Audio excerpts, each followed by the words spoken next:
Let's give them one more round of applause. They deserve it.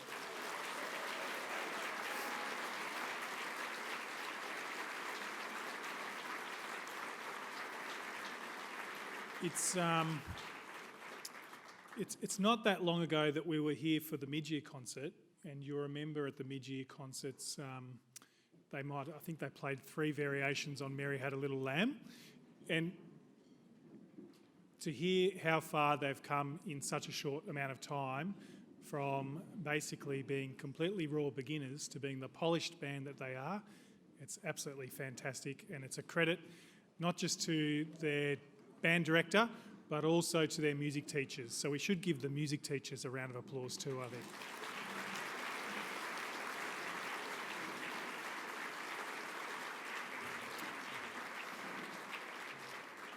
So this is the high point of the night for the Friends of Music, because they go into deep changeover mode here. They've got to shift from the training band with its 70 odd, I don't know how many players they've got, hundreds, to the junior strings. They've been warming up for this all night. They have a crack Friends of Music stage director out the back, ordering them around, and this is one of the longer changeovers. So we thought we'd take an opportunity to tell you not just a little bit more about the Friends of Music, but also about a big fundraising event that's coming up, which is the Eltham High, or the Eltham Mudbrick House Tour.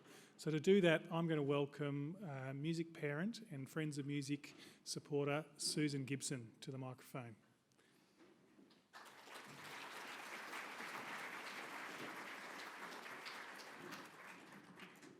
Thanks, Tim. Chris Wheel, one of our Friends of Music workers, sent me some notes today. Did you know the Friends of Music have been running for 25 years, all this time that they have been fundraising for the Eltham Music Program, of which we're all very proud. The fundraising that the Friends of Music do really focuses on the more interesting and expensive instruments that our students play, things like the timpanis, things like the euphoniums and the xylophones, and my personal favourite, that great big double flute thingy. I don't know what it's called, but I really like it, so I'm glad we've got one of those. Quite a couple of years ago, when I was watching one of our ensembles at South Street, I was sitting there and out came the big contrabass clarinet, and some parents from another school behind me said, "I don't know what that is, but why don't we have one of those?" And I resisted the urge to say, well, you better get fundraising if you want one of those. So our main fundraiser for this year is the Eltham Mudbrick Tour, which many of you may have heard of, some of you may have been on, and quite a few of you have volunteered for before. This year, it's actually not in Eltham, it's in St Andrews, so we're going on a little bit of a trip, but we're really looking forward to it. It's on Sunday, the 20th of October, and 5 generous homeowners have agreed to open their houses and allow all of us to have a look, which is fantastic. We have 300 people coming. I think there are a few tickets left, not that many now. So if you do know anybody who wants to go, encourage them to buy tickets soon, because the tickets are selling out fast.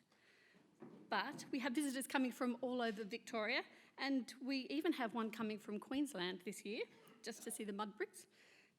So we wish that person a safe journey. But people really come to kind of relish in the culture of the Eltham area and the historical nature of the Mudbrick houses, of which there are at least 2,000 in the Nullumbik area. So some of tonight's ensembles that you've seen tonight, they will be playing at the Mudbrick Tour. And we actually are really fortunate this year. We're going to have 2 alumni bands playing at the end of the tour as well. So it's going to be a really big event, and we're really looking forward to it. So I'm not here really to ask you for money. What I'm here to ask you for is a little bit of time, because the tour really relies on volunteers. And at the moment, we have 23 volunteers who have signed up, so good for you. We're really pleased to have you. But we really need about 50 more. So I'm sure you've seen the emails from Jane asking you to sign up. If you could do that, that would be great. There's also some sign-up sheets outside. if you are so moved tonight that you would like to sign up tonight. We have many jobs that need doing on the day, but most of the jobs that are available are actually not a whole day commitment. They're actually a few hours commitment, so a half a day rather than a whole day. So please follow the sign up link and sign up, or sign up on the sheet, or speak to one of the Friends of Music. So thank you for your time.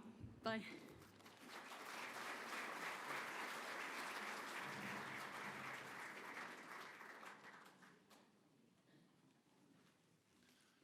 Thanks, Susan. And I'd support that too. It's a fantastic event. So if you're not volunteering, you should be there walking through the houses and having a look. It's a great event. Next up, we've got Junior Strings. And Junior Strings are conducted by Tim Veldman, of course. And they'll be playing two pieces, Impulse by Brian Balmages and Bushwhacker Stomp by Keith Sharp. It's comprised, the ensemble's comprised of beginner string players in Year 7. And like the training band, these musicians all started learning their instruments in Term 1. The groups progressed very confidently through the foundational stages of learning a stringed instrument. In fact, recently they performed at the Royal South Street Festival and received a third prize in their category. That's worth a round of applause right there, I think. They're going to be performing two pieces.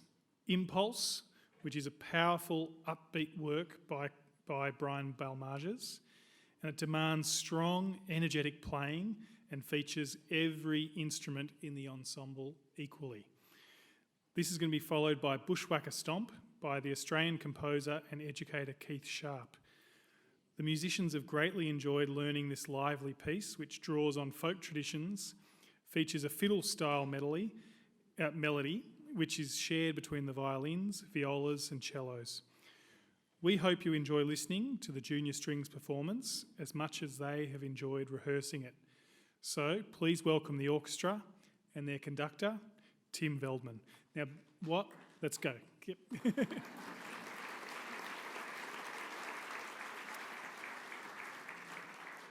And before they start, the Junior Strings Award this year for the most outstanding contribution to the ensemble goes to Nina Bosenberg on violin.